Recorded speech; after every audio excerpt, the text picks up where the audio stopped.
வரவேற்கிறோம்.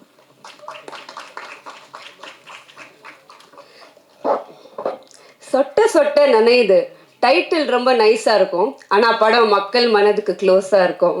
இந்த படத்துல முடி எவ்வளவு முக்கியம்னு சொல்லியிருக்கோம், முடி அவ்வளோ முக்கியம் இல்லைன்னு சொல்லியிருக்கோம். அனைவருக்கும் வணக்கம், இங்கே வந்திருக்கும் மீடியா பிரஸ் எல்லாருக்கும் வணக்கம், கெஸ்ட் எல்லாருக்குமே வணக்கம். நான் உங்கள் வர்ஷினி. இந்த படத்தில் எனக்கு வாய்ப்பு கொடுத்த டைரக்டர் சாருக்கு ரொம்ப நன்றி. என்றைக்குமே மறக்க மாட்டேன். சில பேர் கனவுக்காக வாழ்வாங்க, ஆனால் நான் வாழ்கிறதே என் கனவுக்காக தான்.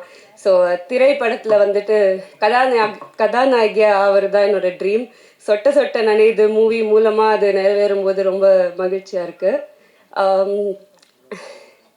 அதுக்கப்புறம் டைரக்டர் சார் பற்றி தான் சொல்லணும். எப்படி ஒரு மனுஷன் இவ்வளோ கூலாக இருக்க முடியும் அப்படின்றத அவர்கிட்ட தான் கற்றுக்கிட்டேன். அவருக்கு இல்லாத பிரச்சனையே இல்லை, ஏதாவது ஒரு பிரச்சனை